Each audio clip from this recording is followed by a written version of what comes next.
Hi guys, welcome back to my channel. Today's video is going to be my very first disappointing products video, or products that disappointed me.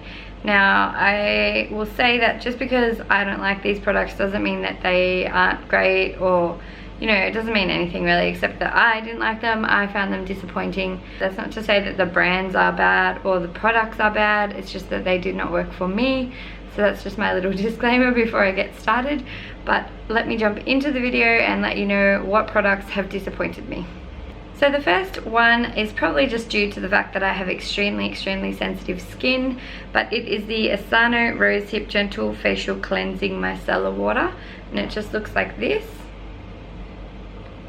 So it's just a little micellar water, and I picked it up because it's in this little bottle, which I thought was really cute. It comes in, it's 100 mils, so I thought it would be good for travel, and also because it has rosehip oil in it, I thought it would be good.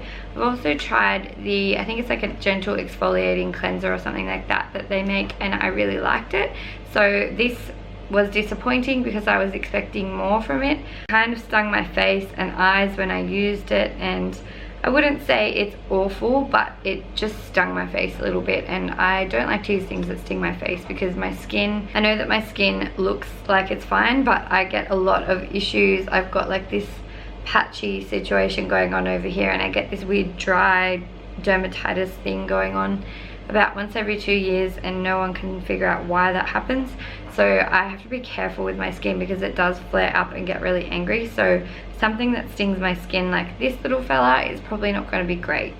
So I've got 4 products that are in the same sort of vein, and one of them in particular I'm really sad to say disappointed me because I really had high hopes for it. But things don't work out all the time. Not every product is going to work for every person. Some people are going to hate things, some people are going to like things. I'll show you the next 4 products because they're all in the same sort of category, I guess. So they are actually all mascaras. So the first one is the Revlon Lash Potion Grow Luscious by Grow Luscious. I don't know.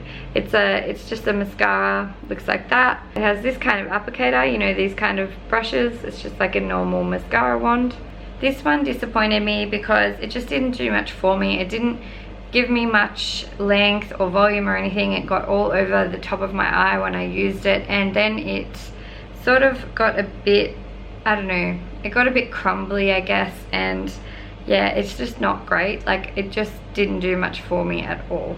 The next one, I'm also really devo to say that it didn't work for me, and that it is the L'Oreal Telescopic Extra Black. So it just looks like this, and this one has a plastic wand like this. So I picked this one up because it said extra black, and I love the original Telescopic mascara, so I thought this must be even better because it's Telescopic mascara but it's extra black, and I like my mascaras to be black, like really black as possible. So I thought I would love this. Unfortunately though, I hate this. It is like spreading tar on your eyelashes, and I don't know if it will get better as the product goes down, because I could honestly only use it once and it was that awful that I just couldn't use it again. Like, it just spread everywhere. It got in my eye, it got on my eye, and it just literally looked like I had gotten black tar and just spread it on my lashes. They all mushed together. It was just really awful, so I would not recommend this one at all. The next one, I saw it in a magazine and I was really excited to try it. It sounded really innovative and really cool, and it is the Rimmel Extreme Black Volume Colorist Mascara. So it just looks like this. It has a normal mascara wand that sort of tapers at the end. Now, I thought this was really cool because it's meant to tint your lashes. So every time you put it on, it leaves a little bit of a tint on your lashes, and over time it's meant to leave them very black and almost like you've had a lash tint. That sounded awesome because I had just started getting my lashes tinted, and I was like, look, I can save some money. I can buy this mascara and I can, save some money on getting my lashes tinted. But unfortunately, this brush is so painful. It's like, I don't know, it's like using a scouring pad to put makeup on. Like, it hurts, and I stabbed myself in the eye. You know how sometimes you're putting mascara on and you'll poke yourself in the eye?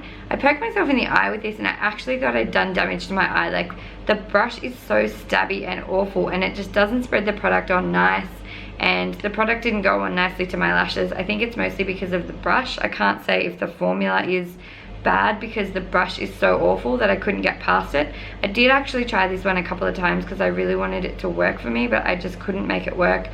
it kept hurting me every time I tried to use it, and it's just really a terrible brush. They need to fix the brush. I think it would be better if they put a rubber brush on it, honestly, or just a softer normal sort of mascara wand. But this one, yeah, no good, didn't like it. And the last one is the one that pains me the most. It is the Revlon Ultimate All In One. These came out not that long ago. They've probably seen them. They've all got a different coloured lid on them. So I think there's like a blue one and a purple one and a green one and then the red one and maybe some others, I'm not sure. But each one will do a different thing. So this one's all in one. So it's meant to be like lengthening, curling and volumizing, I think. It's got a really strangely shaped little brush on it, and I didn't think it was going to work for me. But in actual fact, the brush wasn't the problem, it was the formula. So the brush is great, and this looks so great when you first put it on. I loved it. But then I wore it for an entire day, and by the end of the day I had all these little crumbs of mascara on my cheek and under my eye, and it just looked like I'd not washed my face for like a week, and I just had all this eyeliner under my eye. But in reality it was the mascara, and it had crumbled down my face, quite literally crumbled down my face. So I've tried it a few different times and it does the same thing every time, and I'm really devastated because it is a beautiful mascara. It goes on so nicely. The brush is cool. It does what it says. Like, it does do lengthening, volumizing and curling in one. It's great, but it crumbles down your face. So maybe it would work if you're just going out for a couple of hours or something, but honestly I would skip it because there's better mascaras out there for less money. The next product is a lip product, and I'm not sure whether it's just the color or the formula, but the color Snowcap in the Butter lipstick by NYX, which looks just like this. Unfortunately, this color did not work for me. Just emphasize the dryness in my lips, but I am going to give it more of a chance and try it a bit more and see if I get anywhere with it later. But for the moment it has disappointed me because I heard rave reviews about the butter lipsticks, and if it says butter on it, you would think it would help with the dryness, but it really didn't. It's really devastating because it's such a great nude for me, and for if you're pale, I think it would look great on you. But unfortunately, I didn't like the formula, and it emphasized the dryness in my lips, which I always have, so that's definitely a problem for me. So I would definitely give this another go in a different color and see how I go, but this color unfortunately disappointed me. The next one is another lip product, and it is the Revlon Ultra HD Matte Lip Color. So it looks like this. This is in the color HD Seduction, I believe. It has this little differently shaped doe foot, like it's kind of tapered at the end. It's different from a normal doe foot. So there's a couple of things that I don't like about this one, unfortunately. So first of all, the color didn't work for me at all. It's way too neon-y when you put it on. Like, it looks pretty in the tube, but when I put it on, it looks really, really neon, and it's kind of like Grandma Goes to Bingo styles. Like, it's just not my thing at all. And the other thing that I didn't like, which I actually liked at the start, is the scent.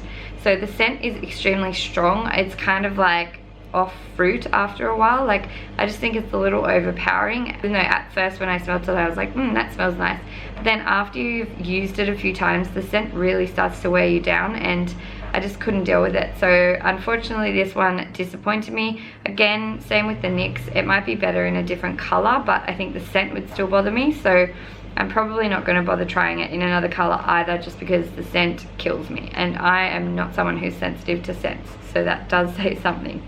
The next product is probably more of a sort of situation where they just don't have the right color that I need, and it's not a bad product, but it disappointed me because it didn't do what I thought it would do.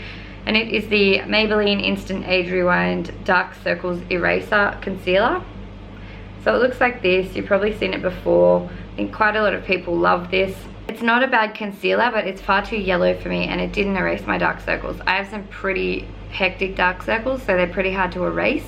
But this just didn't do what it said it was going to do, and I didn't think it lived up to the hype that I'd heard about it on YouTube and review sites and things like that. So unfortunately for me, this one is a little bit too yellow, so I did not like this product. That's all I have for you in the way of disappointing products. Normally I like most things that I buy because I do a lot of research before I buy them, so I don't have a lot of things that disappointed me, but I've been collecting them for a few months now, and I thought I would finally sit down and film this. I hope you liked this video. If you did, please give it a thumbs up. Subscribe to my channel if you're not already to keep up to date with all my latest videos, and leave me a comment below. Let me know what products disappointed you, what should I avoid. Let me know if you've tried any of these, if you like them, if you hate them. Let's discuss whatever in the comments.